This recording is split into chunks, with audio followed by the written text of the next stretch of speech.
মায়ের দুঃখ যদি বুঝবি তাহলে ছেলে কেন হবি? মা যেমন গালমন্দ করছে, নিমাই কি করছেন গো? সামান্য তনমাস মনুষ্য তনমাশ্রিতের মতো, সাধারণ মানুষের মতো করজোরে মায়ের কাছে অপরাধের ক্ষমা ভিক্ষা চাইতে লাগলেন। মা, মা গো, গাল বন্ধ করো আর যাই করো, আজকের মতো অন্তত আমায় তুমি ক্ষমা করো।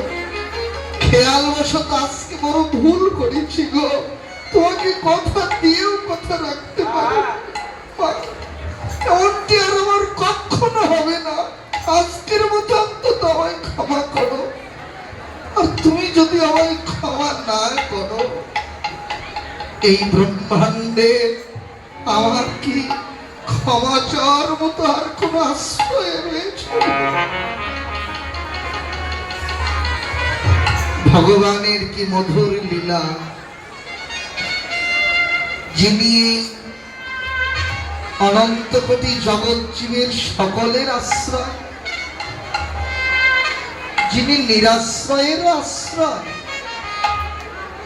তিনি কাঁদছেন এই মাতৃরূপিণী আশ্রয়ের জন্য।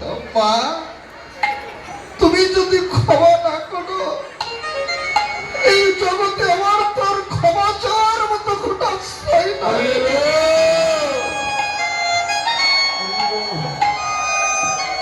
মা,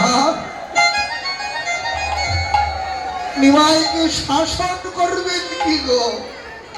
নিমাইয়ের মুখের এই প্রীতি কথা শুনে মায়ের দু চোখ দিয়ে ঝরঝর করে অশ্রুধারা ঝরতে লাগলো।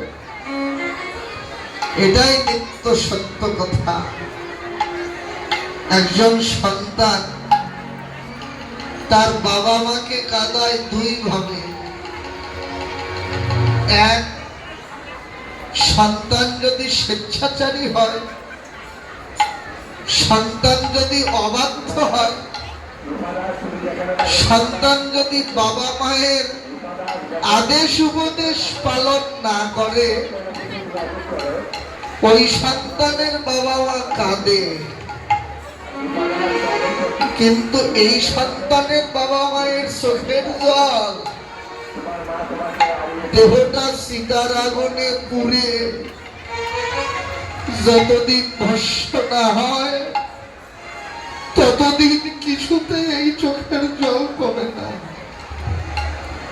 কিন্তু সন্তান আর একভাবেও বাবা মাকে কাঁদায়, সেটা হলো সন্তানের নম্রতা, ভদ্রতা, বিনয় ব্যবহার, এগুলো বাবা মায়ের চোখে জল গড়িয়ে আনে। তবে এই জল দুঃখের নয়, বড় আনন্দে। সন্তানের নম্রতা, ভদ্রতায় বাবা মা যে কাঁদে বড় আনন্দে। নিমাইয়ের মুখের প্রীতি কথা শুনে মায়ের মুখে এত আনন্দ হয়েছে, মা ভিক্ষি দিয়ে মায়ের দু চোখ অশ্রু ঝরছে। নিমাই মায়ের চোখের জল হাতে মুছে বারণ করছে, না মা, কেঁদো না গো। বাড়িতে না থাকলেও কাঁদবে, থাকলেও কাঁদবে। এখন তো আমি কোথাও যাইনি, তবুও তুমি কাঁদবে, কাঁদো। আমি তোমায় কিচ্ছু বলবো না, কিচ্ছু বলবো না। নিমাই যত প্রীতি কথা বলছেন, মায়ের দু চোখ দিয়ে আরো ভিক্ষি দিয়ে অশ্রু ঝরছে।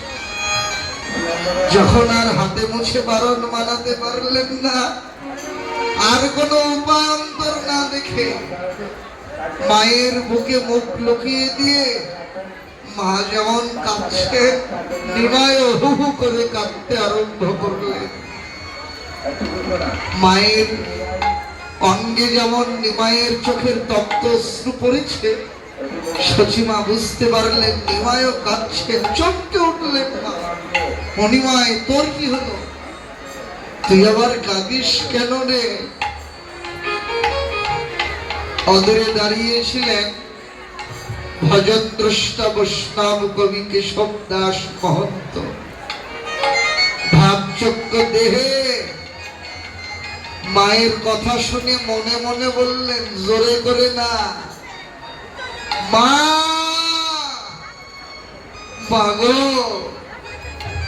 ও যে কেন কাঁদছে তুমি তো জানো না,